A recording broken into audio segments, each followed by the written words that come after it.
aliposulubiwa kupitia msalaba, hadhi ya msalaba ilibadilika kutoka kwenda kuwa kitu cha aibu kwenda kuwa kitu cha thamani. Kitu cha thamani, kitu chenye hadhi ya juu kabisa, ambapo kimetumika kuleta wokovu. Sawa pendo? Kwetu sisi msalaba ni makutano. Ni makutano kati ya upendo wa Mungu na wokovu wa wanadamu. Ni makutano. Sawa jamani? Tumsifu Yesu Kristo. Unajua mara nyingi huwa tunakosea. Huwa tunakuwa kwa kweli tunaongea tu, na mara nyingine pengine bila hata hekima tunaongea tu. Sawa jamani? Tumsifu Yesu Kristo. Amina. Hii ni picha, si ndio? Nimekimbia. Hii ni picha, si ndio? Ni picha ya nani? Ya kwangu, si ndio? Kwa hiyo maana yake hii picha ni ya padri, si ndio? Kwa hiyo unakuwa unaiheshimu. Unaiheshimu. Kwa kuwa nyuma ya picha hii kuna padri. Sawa jamani? Tumsifu Yesu Kristo. Amina. Kuna picha nyingine ukiichana kuna picha nyingine ukiichana picha hiyo unaweza ukapotezwa. Usipopotezwa unafungwa. Ukichukua picha ya rais wa Jamhuri ya Muungano wa Tanzania, uichukue ile picha, uichome moto, hawatakuacha. Watakufunga, na ukiendelea hiyo tabia utapotea. Yule kijana Mnyakyusa yule yuko wapi yule? Wakuchoma picha za mimi kwa yule kijana. Alifungwa, si ndio? Alifungwa, alipotoka amepotea. Kwa nini? Anachezea picha ambaye nyuma yake kuna nani? Na rais. Amechezea picha ambaye inamwakilisha nani? Rais wa nchi.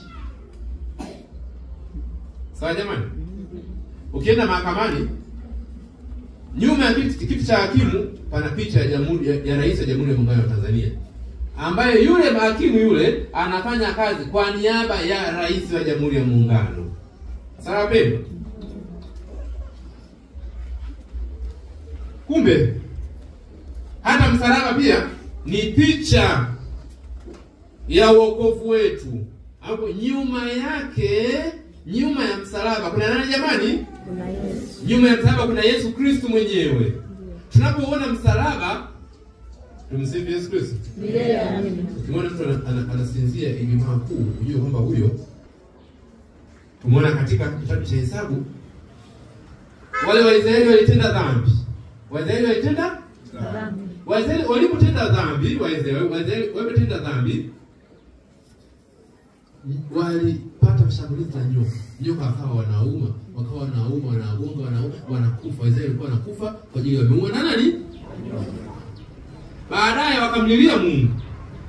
Mungu akawasamehe, akasema Musa, tengeneza nyoka ya shaba. Na hiyo nyoka ya shaba itundike juu ya mti. Kila atakayeangalia nyoka ya shaba ataishi.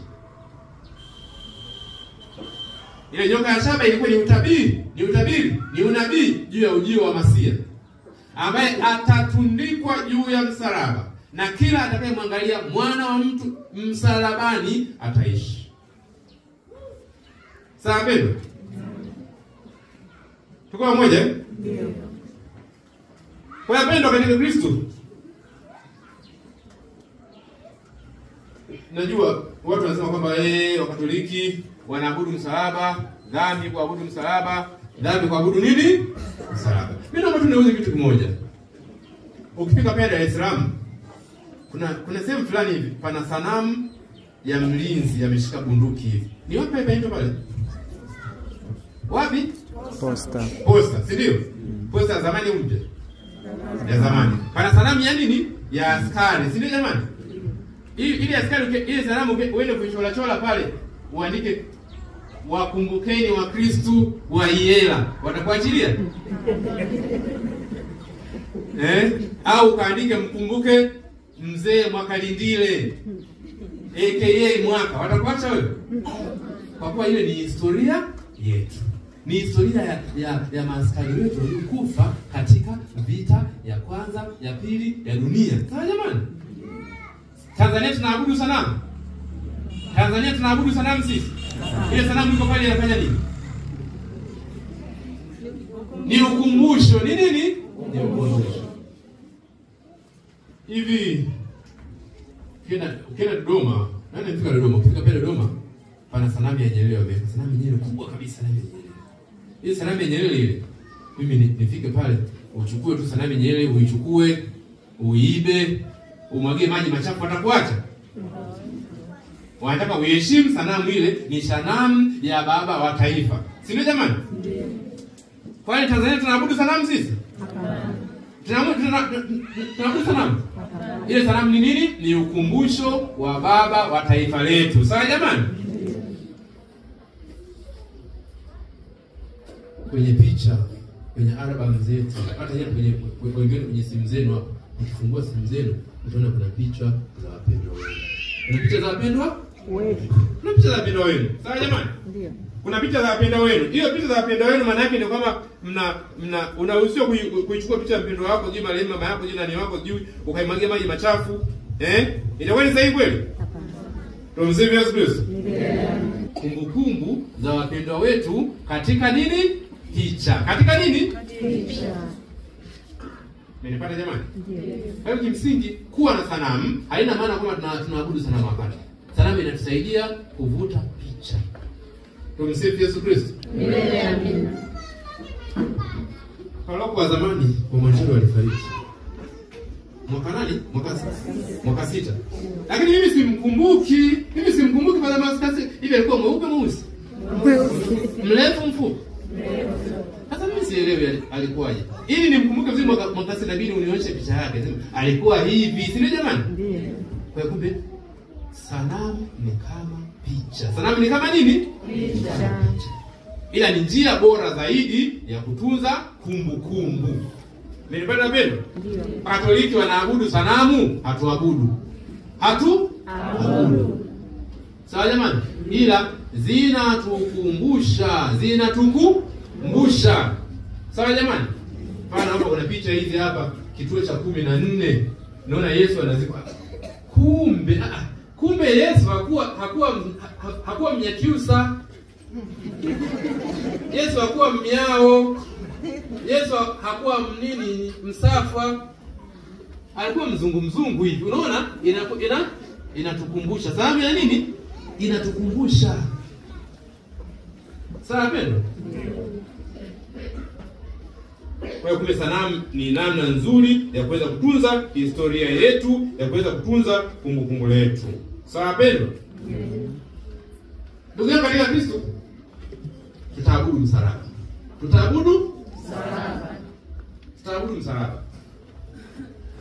Tunapoabudu msalaba pale, lengo letu, imani yetu haiishii kwenye msalaba, kwenye ule mti. Imani yetu inaenda nyuma ya mti. Mti huu ulifanya nini? Mti huu ulitumika kuleta wokovu ulimwenguni. Nilipata pendo? Ni mti uliotumika. Kwa hiyo sisi tunaenda mbali zaidi. Sawa jamani?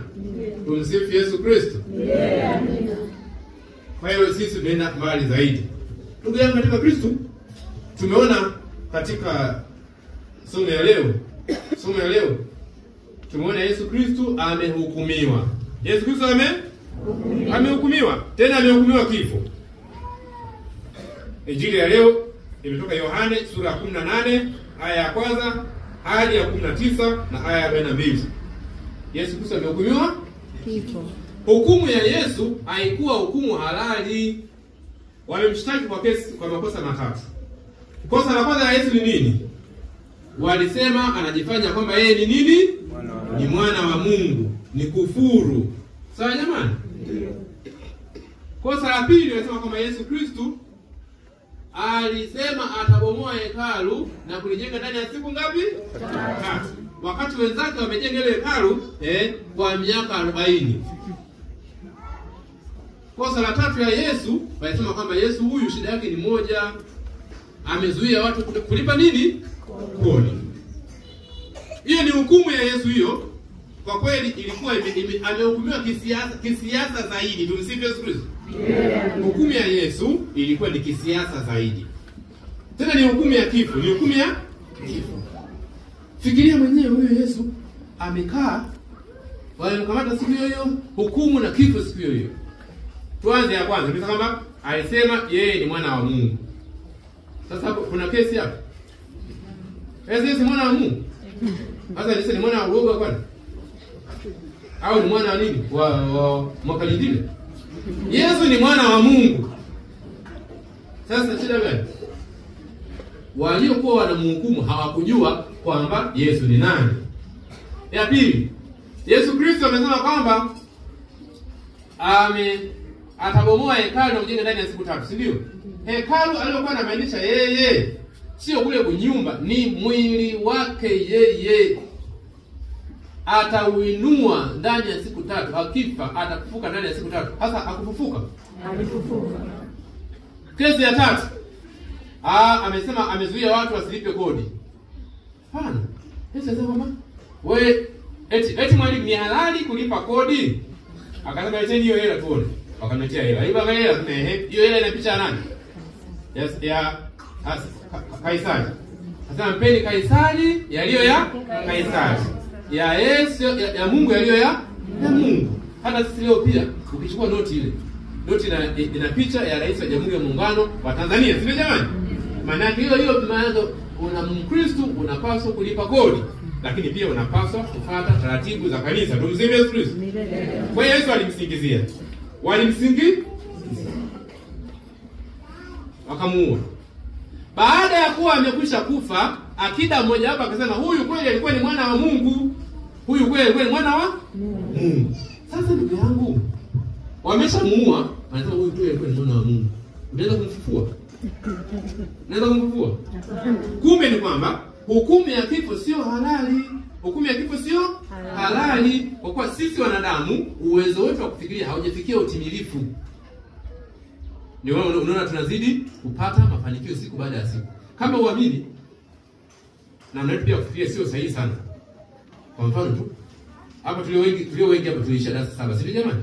Mimi pia nilisha darasa 7, si ndio? Kwa kipindi kile serikali inasema kwamba elimu ya msingi mwisho wa 7 inatosha, inafaa, si ndio jamani? Siku hizi wamesema inafaa kushare ngapi? La 6. Inafaa kuja. Wewe unaona kama hata na mecho pia tunatanga. Maana tunasema kwamba wekeni topic hii, maana tuweni kwa kuwa sisi bado hatujafikia utimilifu wa kufikiria. Mmepata jamani? Sisi wanadamu hatujafikia utimilifu wa kufikiria. Tunafikiria bado hatujafika utimilifu. Kwa hiyo kumbe kwa kuwa hatujafika utimilifu wa kufikiria, tusiue watu, usiue mtu. Tumsifu Yesu Kristo. Mpendwa, usimuue mtu. Mtu kama amekuzi usimfanyie kamati ya kumuondoa. Usimfanyie mwanadamu ndio kamati ya kumuondoa. Tusitoe mimba. Usitoe mimba. Mungu hapendi kutoa mimba. Usitoe mimba. Kutoa mimba ni dhambi. Tumsifu Yesu Kristo. Kutoa mimba ni dhambi. Hata kama mume wako alikuwa amesafiri miaka kadhaa anarudi anakuta mjamzito, basi ndio hivyo tu, sio mbaya. Ni bora akute mjamzito akufukuze hiyo ndoa, lakini utetee uhai. Tumsifu Yesu Kristo. Hukumu ya kifo haifai. Wewe unayeamua kutoa mimba, maana yake unakuwa umeamua kuhukumu nini? Kifo. Yeye pengine mtoto wake atakuja kuwa rais wa Jamhuri ya Muungano. Pengine mtoto atakuja kuwa padri. Unajua, niwape siri moja. Watoto wengi hawafai nini, sijui nini litaanguka, nini. Sasa, hili swali moja. Mimi hapa. Mimi ni mwana kwetu. Ni mtoto wa 10. Mtoto wa ngapi? Wa 10. Nimekuwa padri. Marehemu mdogo wangu alifariki akiwa na miaka 34. Alifariki akiwa na miaka mingapi? 34. Hata kama mimi nimekuwa padri. Mama angesema mimi kwa kweli nimegairi. Kwa kweli shape itapotea, sitang'aa tena. Kwa hiyo mimi nimeamua kwa hiari yangu natoa mimba. Angeamua baada ya kufika mtoto wa 4 afunge kizazi, awe fresh, awe mtiifu kwa wizara ya afya. Mimi ningezaliwa? Na mimi ningezaliwa? Karibisha watoto. Mungu amekupatia watoto 10. Sawa. Sisi leo kama ni timu ya Yanga. Kama timu ya Yanga. Ndio mzee Yesu Kristo. Yaani sisi leo kama ni timu ya Yanga. Sawa. Ndio katika Kristo. Idadi kubwa ya watu ni mtaji. Idadi kubwa ya watu ni mtaji. Ni mtaji. Nchi kubwa kama Nigeria zina mtaji mkubwa kwa kuwa kuna watu wengi. Wanapokuwa na watu wengi, wale watu wengi wanasaidia kunaweza local market, kupata soko la ndani. Mmenipata jamani? Nchi kubwa kama ya India ina watu wengi. Watu wengi ni mtaji, ni soko, ni local market. Nchi kubwa kama ya China ina watu wengi. Maana yake wanapata hata soko la ndani. Lakini hata kama inatokea vita, unakuwa unaweza kupata wanajeshi wengi. Sawa jamani? Tuko hapa Mbeya. Mbeya ni jiji. Siku moja hapa kwa jiji la Mbeya kwa kuna watu wengi. Sawa jamani? Kwa hiyo jamani, akili za kuambia wanaweza kuongeza kidogo. Wale manesi wale wanasema sijui funga kizazi, mwambie funga kwanza cha kwako. Mwambie funga kwanza cha kwako. Mimi sifungi no. Na mimi namuunga mkono Magufuli. Magufuli huko ulikokuwa, Magufuli huko ulikokufa huko. Sijui huko mbinguni, sijui wapi huko uliko Magufuli. Ubarikiwe sana Magufuli. Amesema wewe sana nitasomesha. Sasa Magufuli unatisha. Magufuli anatisha, huko uliko unatisha. Na ulisema kwamba tutakukumbuka, si ndio? Ndio tunamkumbuka kweli kweli. Soma namba Tusifu Yesu Kristo. Amina. Ndio katika Kristo. Ndugu yangu,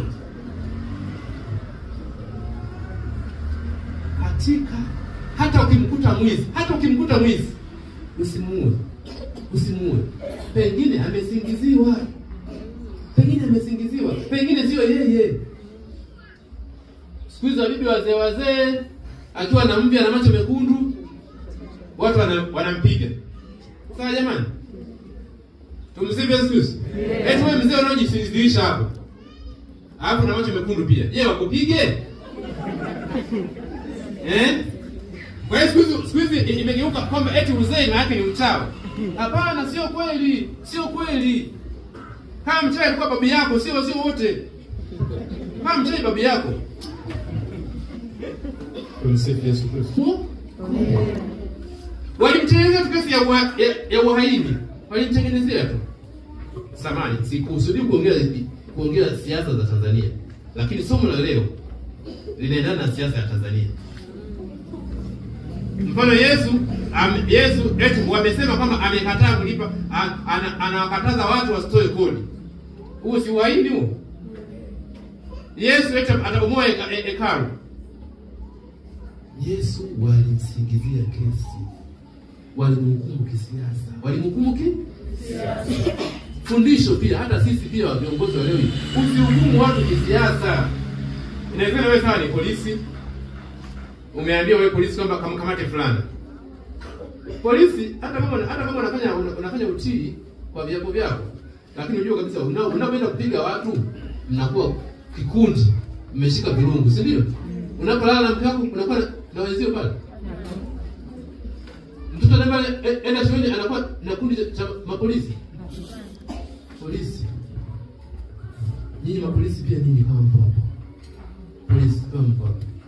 Jiepushe kuua watu.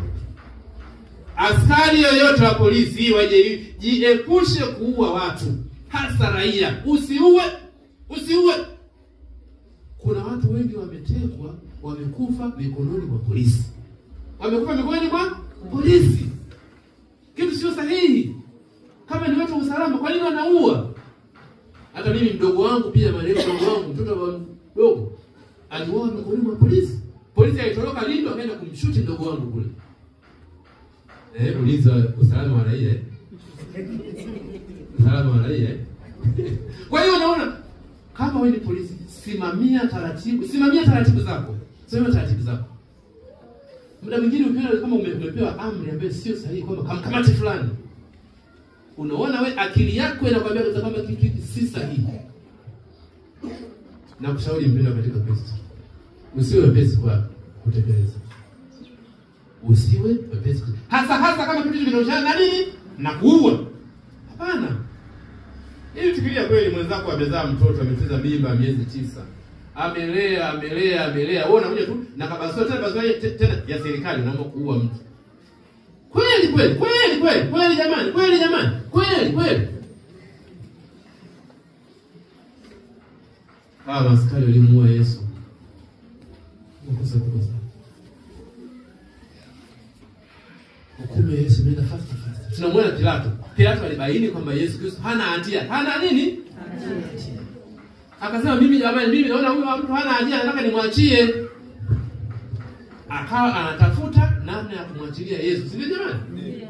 Lakini baada ya kutafuta namna ya kumwachilia Yesu, wakasema kama wewe hutaki kumhukumu huyo, wewe sio rafiki wa Kaisari.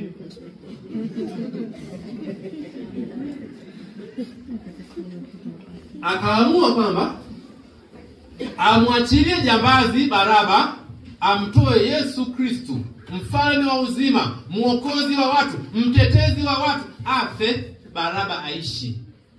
Ndugu katika Kristo, dunia ya leo kama wewe unasimamia haki, yaani kwa mimi kitu kimoja mpendwa katika Kristo, sawa jamani, dunia leo hii ukisimamia haki straightforward, watakuua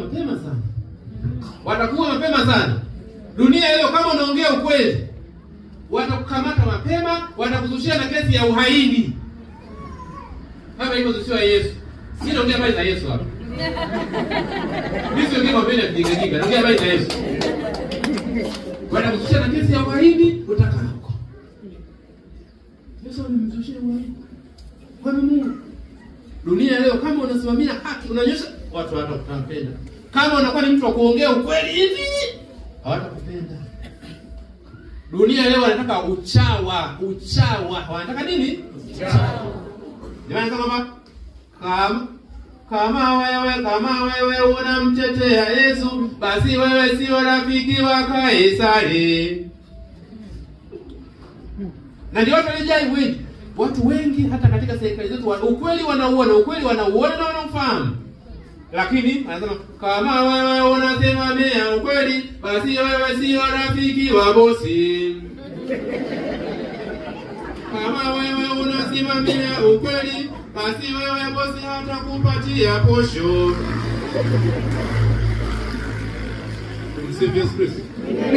Jamani, tujiepushe na uchawi. Yaani uchawi umekipindi. Unajua shida ni moja bila. Shida ya chawa. Umesikia bibi? Shida ya chawa. Bibi yangu wewe. Shida ya chawa akifika hapo kwa. Na huyu, hizi nywele ameweka, mnakika nini mama kwenye nywele? Hizi nywele ameweka bleach. Binti mdogo kabisa huyu anatosha kuwa viongozi. Makofi. Ni habari za uchawa hizo. Eti bibi wewe ni kijana bibi? Si mzee. Bibi hizo nywele ni bleach kweli? Sasa chawa anasema nini? Ni bleach. Tumsikie Yesu Kristo. Chawa anasema ni bleach.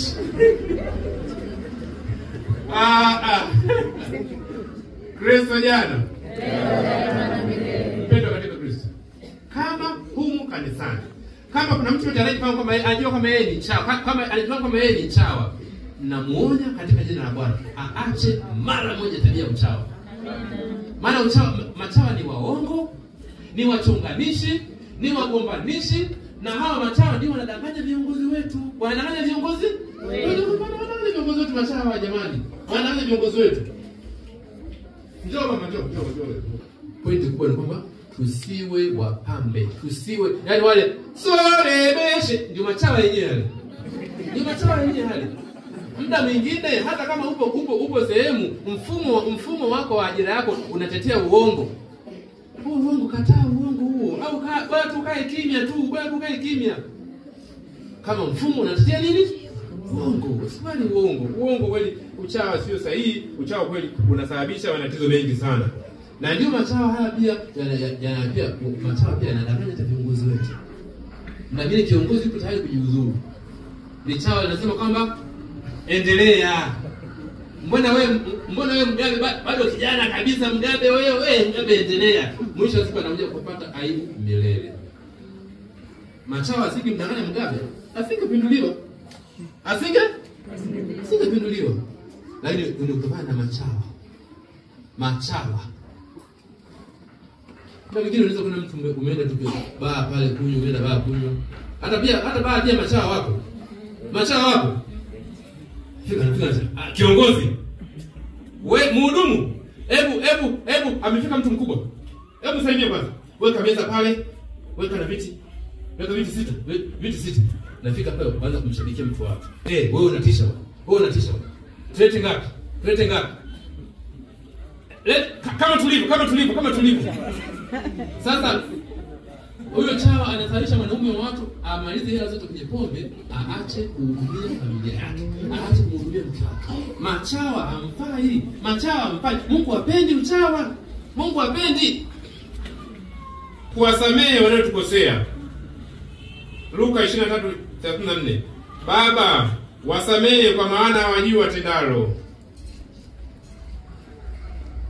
Wakomaniwa ndugu zangu ni Mungu pekee. Ni Mungu.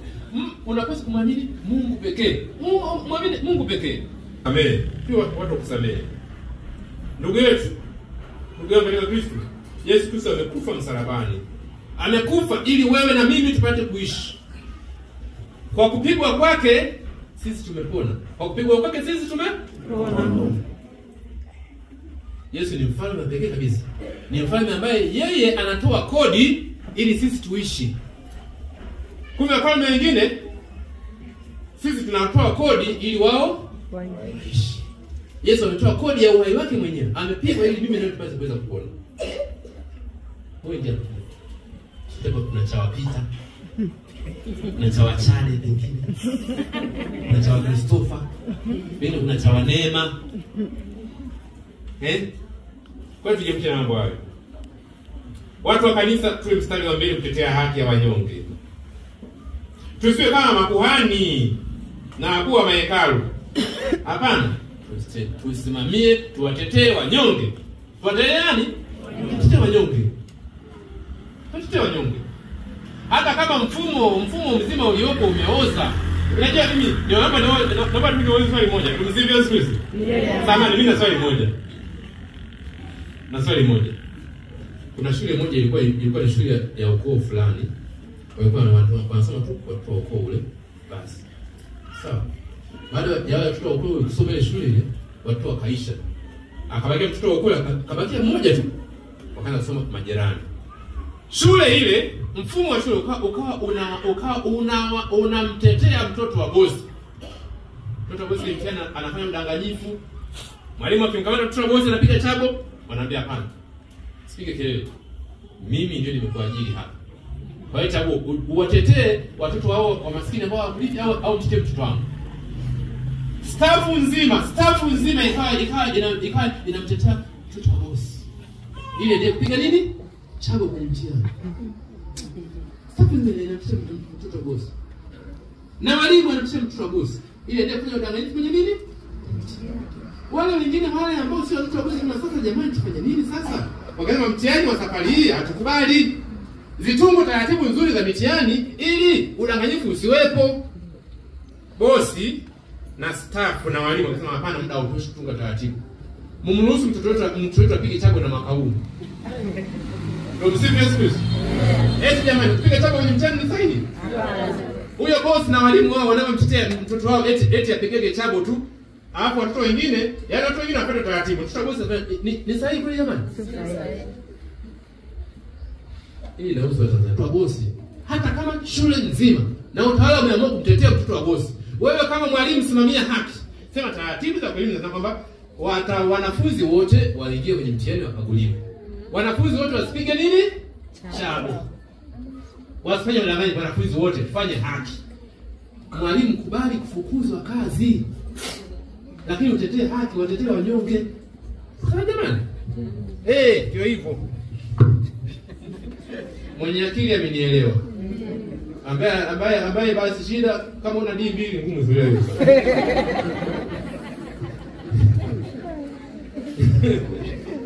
Tumsifu Yesu Kristo. Wapendwa katika lengo kuu la maadhimisho haya ni kumwandaa Mkristo aje kufa vyema hapo Mungu atakapomwita. Kwa Kristo kifo ni mlango wa kuingia katika maisha mapya. Sisi kwetu kifo ni mlango wa kufika wapi? Mbinguni. Sawa jamani? Maisha ya milele na furaha ya mbinguni. Kama aliishi vyema na kufa kwa ajili ya dhambi ya rafiki zake, hata ameokoa wale rafiki zake. Ndugu yangu mpendwa katika Kristo, kuwasaidia wenzetu kutenda haki na kuepuka hukumu ya kifo. Tunakwenda sasa kuabudu msalaba. Basi